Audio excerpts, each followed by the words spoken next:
Hello friend, तो आज हम लोग pair of linear equation in two variable का पार्ट 5 वीडियो करने वाला है। तो इसमें हम देखने वाले हैं कि solution of pair of linear equation in two variable bye algebraic method.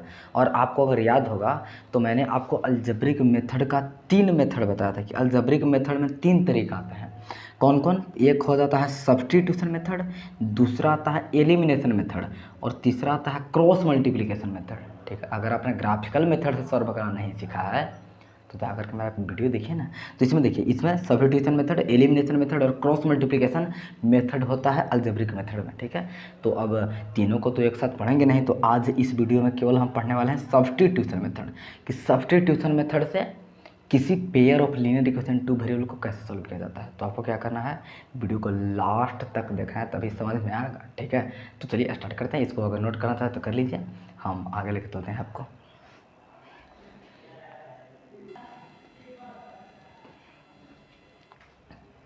तो आपके सामने कुछ थ्योरी मैंने लिख दिया है आपके लिए, तो इससे आप डरिएगा मत, मैं अच्छी तरह से इसको समझाऊंगा। तो देखिए क्या बोल रहा है, सब्स्टिट्यूशन मेथड में क्या होता है कि find the value of one variable in terms of other variable from one equation and substitute it other equation and सब। मतलब आपको 2 इक्वेशन गिवन रहेगा ना, तो कोई एक इक्वेशन से किसी भी एक वेरिएबल का वैल्यू निकालिए और उस वेरिएबल के वैल्यू को अदर इक्वेशन में सब्स्टिट्यूट कीजिए और फिर सॉल्व कर दीजिए। आपको समझ में तो खैर नहीं आया होगा, तो चलिए एग्जाम्पल लेके दिखाता हूँ। देखिए एग्जाम्पल के लिए एक हम ले लेते हैं कि x plus Y is equal to 10 और x minus Y is equal to 6। ठीक है, हमारे पास 2 इक्वेशन है, दोनों को सॉल्व करना है बाई सब्स्टिट्यूशन मेथड। तो पहले तो दोनों को इक्वेशन फर्स्ट और इक्वेशन सेकंड मान लेते हैं सही। अब क्या करेंगे कि इक्वेशन फर्स्ट या सेकंड कोई भी आप इक्वेशन से उठा सकते हैं, किसी भी वेरिएबल का वैल्यू। लेकिन ध्यान दीजिएगा, अगर इक्वेशन फर्स्ट से वैल्यू को उठाते हैं तो उसको पुट करेंगे सेकंड में, अगर सेकंड से उठाते हैं तो उसको पुट करेंगे फर्स्ट में। इतना आपको बस ध्यान रखना है। अगर चलिए हम अगर फर्स्ट से निकालना चाहें तो यहाँ पे लिख लीजिएगा पहले कि फ्रॉम फर्स्ट, मतलब हम फर्स्ट से कोई भी वेरिएबल का वैल्यू निकालना चाहते हैं। तो फ्रॉम फर्स्ट वाला पहले इक्वेशन को लिख दीजिए जो है x plus Y equal to 10। यहाँ से x या y दोनों में से किसी एक का वैल्यू आप निकाल सकते हैं। ठीक है, तो चलिए हम x का निकाल लेते हैं। तो यहाँ से अगर x का निकालेंगे तो y उधर जाएगा तो 10 माइनस वाई हो जाएगा। ठीक है, तो यहाँ से x बराबर हमारा कितना वैल्यू आ गया, 10 माइनस वाई।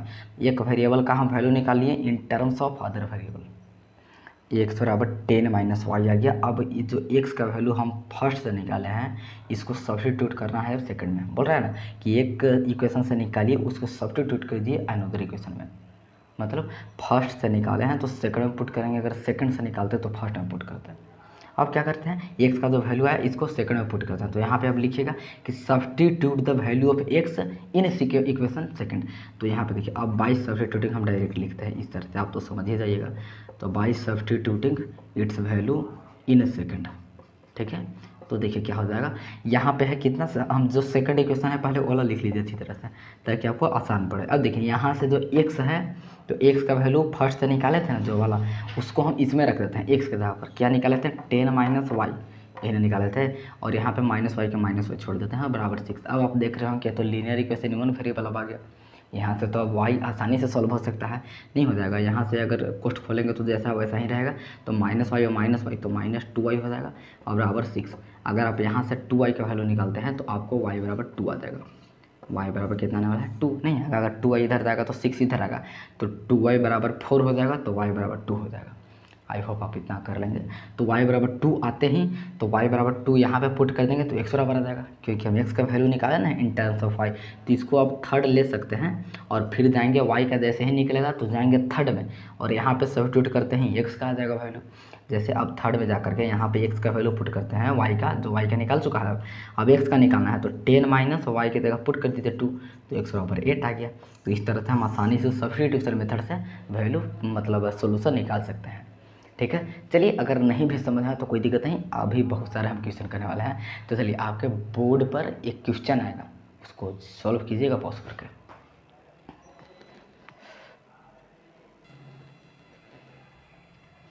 तो इसको सॉल्व करने का प्रयास करते हैं। जो आपके सामने कुछ क्वेश्चन आ गया होगा, तो चलिए इसको हम सॉल्व करते हैं। देखिए बोल रहा है सॉल्व बाई सब्स्टिट्यूशन मेथड। ये आपको 2 पेयर ऑफ इक्वेशन दे दिए, इसको सॉल्व करना सब्स्टिट्यूशन मेथड से। तो हम क्या बताएं, कोई भी एक वेरिएबल का वैल्यू उठाएंगे किसी भी इक्वेशन से। जैसे आप हम फर्स्ट से जब भी उठाए थे ना, अगली बार आप सेकंड से उठा लीजिए। हम बताएं ना कोई से भी उठाइए, आंसर आपका चेंज नहीं होने वाला है। लेकिन ध्यान दीजिएगा, अगर सेकंड से उठाएंगे तो उसको पुट करेंगे फर्स्ट में, अगर फर्स्ट से उठाएंगे तो उसको पुट करेंगे सेकंड में। तो चलिए अब अगली बार हम सेकंड से उठा कर देखते हैं कि होता है सॉल्व कि नहीं। तो फ्रॉम सेकंड से देखिए, फ्रॉम सेकंड वाला पहले लिख लीजिए, जो भी है 3x - 2y = 1। यहाँ से किसी भी एक वेरिएबल का वैल्यू उठा सकता है, ऐसा ज़रूरी नहीं है कि हमेशा x का ही उठाएं। अब आप y का भी निकाल सकते हैं। तो देखिए आपको जिसका भी मर्जी हो आप यहाँ से वैल्यू निकालिए और उसका वैल्यू फर्स्ट में पुट कर दीजिएगा। तो चलिए हम x का ही निकाल लेते हैं ताकि हमको अच्छा लग रहा है x का निकालने में। तो 3x बराबर पहले 2y को उधर भेजते हैं तो 1 + 2y हो जाएगा, ठीक है। तो यहाँ से x बराबर कितना आने वाला है, 3 को बटा में भेज देंगे तो 1 + 2y, और 3 इधर मल्टीप्लाई में तो जाकर डिवाइड में हो जाएगा, ठीक है। अब ये वाला जो इक्वेशन आ गया, इसको इक्वेशन थर्ड मान लेते हैं। क्यों मान लेते हैं, क्योंकि जैसे ही y का हमको वैल्यू निकलेगा तो इसमें डायरेक्ट पुट करके x का आ जाएगा, तो इसको थर्ड मान के छोड़ देते हैं। अब जो x का वैल्यू आया है इसको सब्स्टिट्यूट करते हैं फर्स्ट में, क्योंकि इसका वैल्यू उठाया है सेकंड से, तो पुट करेंगे फर्स्ट में। तो यहाँ पुट कीजिए, लिखिए कि by substituting it's value in second, by substituting, ऐसे आप लिख लीजिएगा इन फर्स्ट। इसको फर्स्ट में पुट करें क्योंकि सेकंड से उठाया था तो फर्स्ट में ही पुट करना पड़ेगा। तो फर्स्ट वाला पहले इक्वेशन लिख लेते हैं, क्या है 2x + y = 10। तो यहाँ से जल्दी पुट कर दिए, देखिए 2 का 2 और यहाँ पे इंटू का साइन होता है, और x, तो x की जगह पर क्या है आगे हमारा 1 + 2y/3 लिख दिए, और प्लस के प्लस और y का y = 10। बस अब आपको क्या करना है, सॉल्व करना है इसको अच्छी तरह से। आप ध्यानपूर्वक इसको सॉल्व कीजिएगा। तो देखिए क्या करते हैं, इसको बटन 1 डाल देते हैं, ऊपर ऊपर मल्टीप्लाई, नीचे नीचे मल्टीप्लाई। तो ऊपर ऊपर मल्टीप्लाई कीजिएगा तो 2 + 4y आ जाएगा, और नीचे 3 × 1 = 3 होता है, और प्लस y का y, इसको बटन 1 डाल दीजिए ताकि आप फ्रैक्शन वाला ऐड कर सकें। बराबर में 10 है, 10 कर दें। चलिए इसको जल्दी कर लीजिए सर, इसको सॉल्व कर लेंगे ना। तो बटा में 3 आ जाएगा, यहाँ पे आ जाएगा 2 + 4y + 1 3 × 3 तो 3y तो 3y हो जाएगा यहाँ पे बराबर 10। तो ऊपर आ जाएगा 2 + 7y, और 3 को उधर जाकर मल्टीप्लाई कर देंगे तो 30 आ जाएगा। तो यहाँ से आपका 7y का वैल्यू 2 उधर जाएगा तो -2 होकर के 28 बन जाएगा। तो y बराबर आपका 4 आ गया, y बराबर आ चुका है हमारा 4। तो y बराबर जैसे ही 4 आ गया तो थर्ड में पुट कर देंगे y का वैल्यू, तो यहाँ से x का आ जाएगा। तो चलिए थर्ड में पुट करते हैं। अब यहाँ पे लिख लीजिएगा, कहीं पे भी लिख लीजिए फ्रॉम थर्ड, मतलब अब थर्ड में जाते हैं और y का वैल्यू सब्स्टिट्यूट कर देते हैं। तो देखिए x बराबर क्या आ जाएगा, 1 + 2 × 4 यहाँ पे हो जाएगा। तो 2 × 4 तो ये वाला 8 हो जाएगा, और 8 में 1 ऐड होगा तो 9 हो जाएगा, और 9/3 होगा तो 3 हो जाएगा। आप तो ओरली भी कर सकते हैं, खैर आप अच्छी तरह से सब्स्टिट्यूट करके कर लीजिएगा। तो हमारा कितना आंसर आ गया, x = 3 y = 4 is the solution of this pair of linear equation 2 variable, ठीक है। अगर आपको समझ में आएगा तो एक और क्वेश्चन आपके सामने आ रहा है, पॉज करके ट्राई कीजिएगा।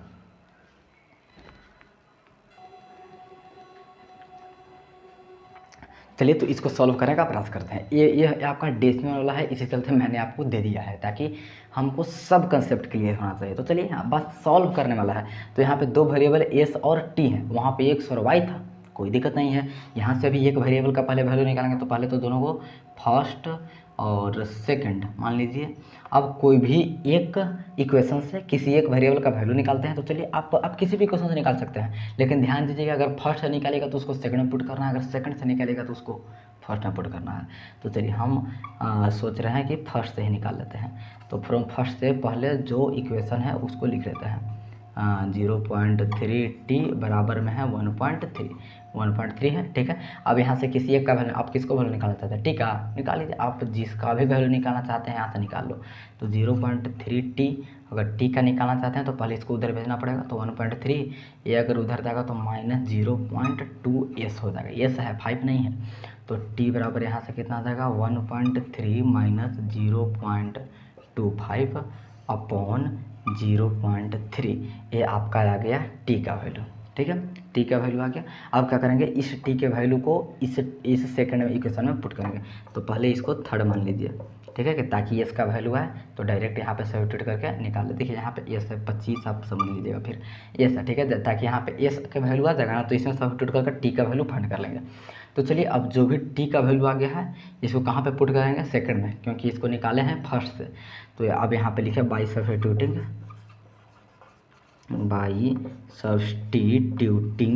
In second. अब सेकंड में पुट करने पर देखिए क्या होता है। तो यहाँ पे क्या है 0.6s माइनस 1.2 और यहाँ पे इंटू टी है तो इंटू करेंगे और टी, तो टी के जगह पर हमारा आ चुका है जो, उसको लिखेंगे 1.3 माइनस 0.2s है, ठीक है, और बटा में है 0.3 और प्लस में है 2.4 और बराबर में है 0।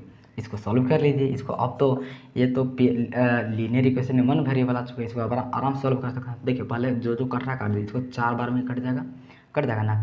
तो यहाँ पर क्या आ रहा है 0.6s है और माइनस का माइनस 4 में अगर इससे मल्टीप्लाई होगा तो 13 चौका 52 होता है, मतलब 5.2। अगर -4 में ये वाला माइनस से होगा तो माइनस माइनस तो पहला बात प्लस हो गया, और 4 में 0.2s से मल्टीप्लाई हो रहा है तो 0.8s हो जाना चाहिए, और प्लस में है 2.4 और बराबर है 0, ठीक है। चलिए अब इसको थोड़ा सा इधर कर देते हैं, ध्यान से आप देखिएगा।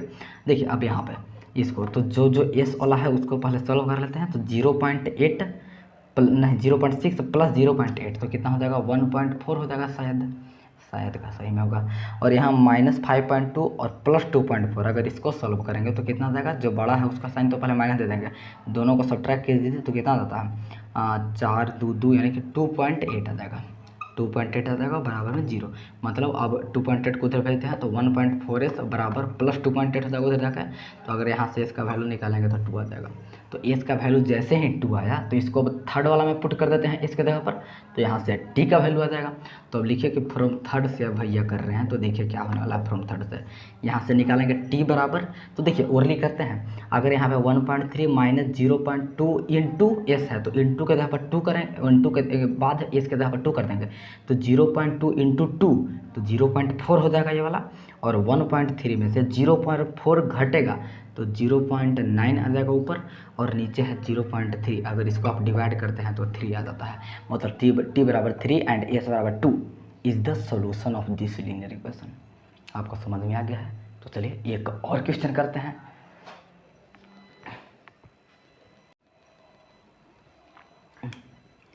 तो चलिए थोड़ा सा इसको सॉल्व करने का प्रयास करते हैं, इसमें कुछ अमेजिंग होने वाला है, तो आप ध्यान से देखिएगा।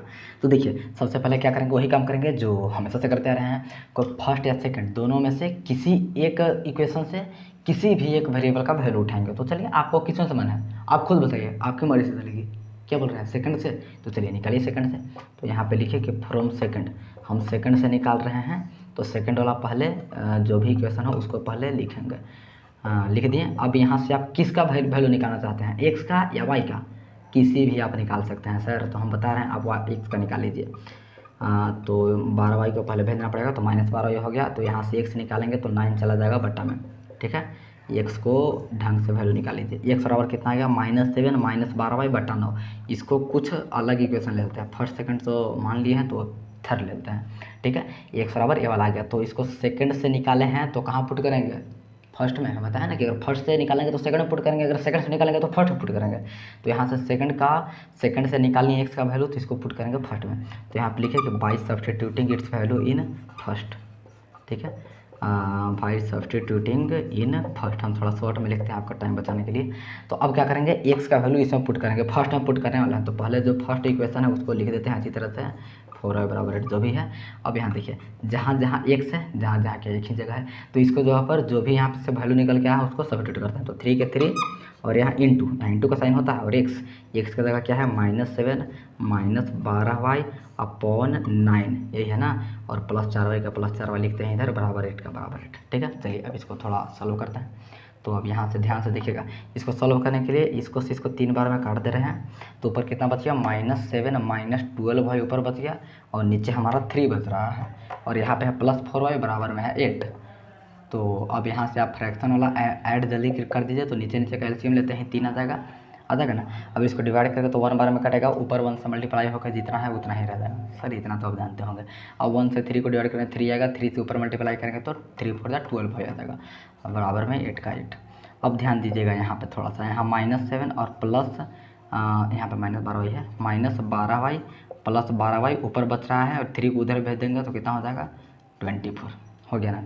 अब यहाँ आप थोड़ा सा क्या अमेजिंग होने वाला है, यहाँ तो -12y प्लस 12y दोनों तो खत्म हो जाएंगे, 0 दोनों हो गए 0, मतलब हमारा वेरिएबल ही उड़ गया। तो वैल्यू किसका निकालें, यहाँ जिसका हम y का वैल्यू निकालना चाहते हैं वही उड़ गया, तब वैल्यू किसका निकलेगा? अब यहाँ पे केवल -7 बचा, इधर 24 बच गया, वेरिएबल है ही नहीं, तो निकाला वैल्यू किसका? दिक्कत हो गया ना। तो दिक्कत हो गया, क्यों दिक्कत हुआ? क्योंकि हम जिसका सोल्यूशन निकाल रहे हैं, ये जो इक्वेशन है या तो ये पैरेलल लाइन वाला इक्वेशन हो सकता है या तो कोइंसाइडेंट वाला हो सकता है, तभी ये दिक्कत हो रहा है।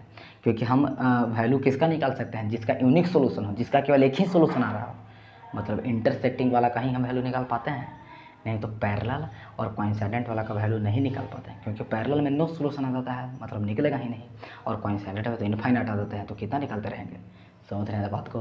तो यहाँ हमको कुछ दिक्कत आ गया, तो कहने का मतलब है कि ये वाला या तो पैरेलल होगा या तो कोइंसाइडेंट होगा। अब चेक करके देख लीजिए क्या होगा। आपको तो चेक करना, मैंने पिछला वीडियो में भी सिखाया है कि अगर ये दोनों का रेशियो, अगर इसका रेशियो और इसका रेशियो और इसका रेशियो, तीनों का रेशियो बराबर आता है तो कोइंसाइडेंट होता है। अगर ये दोनों और ये दोनों का रेशियो बराबर और तीसरा का रेशियो बराबर नहीं आता है तो पैरेलल होता है, आप जानते होंगे शायद। तो देखिए, अगर नहीं भी चेक करना था तो यहाँ से भी आपको दिख जाएगा कि यह पैरेलल वाला है कि कोइंसाइडेंट वाला है। कैसे दिखेगा? देखिए, इधर क्या बच रहा है? -12 बच रहा है और उधर बच रहा है 24। अगर दोनों तरफ सेम नंबर हैं तो कोइंसाइडेंट वाला होगा, अगर दोनों तरफ डिफरेंट नंबर है तो पैरेलल वाला होगा। ठीक है, तो यहाँ पे देखिए -7 24 तो बराबर है ही नहीं, मतलब ये दोनों नॉट इक्वल टू है, मतलब ये होगा पैरेलल वाला। ये क्या, कौन सा लाइन होगा? Parallel line. मैं आपको गारंटी देता हूँ, वहाँ पे चेक करके देख लीजिए। पैरेलल लाइन कहने का मतलब इसका सोल्यूशन ही नहीं निकलेगा, तो हम क्या निकालने बैठे हुए हैं? समझ रहे हैं ना, मतलब इसका कोई सोल्यूशन नहीं निकलेगा, क्योंकि इधर और इधर सेम नंबर नहीं है तो पैरेलल लाइन वाला हो जाएगा। अगर दोनों तरफ सेम नंबर वाला है तो कोइंसाइडेंट वाला होगा। ठीक है, आप यहाँ से भी चेक करके देख लीजिए। देखिए 3/9 करेंगे तो 1/3 आएगा, 4/12 करेंगे तो 1/3 आएगा, तो ये दोनों और ये दोनों का रेशियो तो सेम है। लेकिन यहाँ की 8/- आते तो 1/3 आ ही नहीं रहा है, तो कहने का मतलब 2 का रेशियो बराबर और तीसरा का रेशियो बराबर नहीं, तो पैरेलल ही तो होता है सर। तो ऐसे भी पैरेलल ही आ रहा है। आई होप आप समझ गए होंगे। अगर आपको किसी भी इक्वेशन सॉल्व करते समय वेरिएबल कट गया तो क्या समझेंगे कि या तो पैरेलल वाला हो सकता है या तो कोइंसाइडेंट वाला हो सकता है। लेकिन यहाँ से भी हम पहचान सकते हैं, अगर दोनों तरफ सेम नंबर आ गया, कटने के बाद तो कोई नंबर आएगा ना 2, तो अगर दोनों तरफ सेम नंबर आ रहा है तो कोइंसाइडेंट वाला होगा, अगर डिफरेंट नंबर आ रहा है तो पैरेलल वाला होगा। ठीक है, तो आई होप अब आप सब्स्टिट्यूशन मेथड में सिकंदर बन गए होंगे। नहीं, अभी नहीं बनेगा, आप जाकर पहले कुछ क्वेश्चन सॉल्व कीजिएगा, उसके बाद सिकंदर बनेगा। तो सॉरी, तो चलिए आज वीडियो को यहीं रुकते हैं, और अगला वीडियो में जरूर आएगा, उसमें हम एलिमिनेशन मेथड के बारे में बात करने वाले हैं। Thank you so much.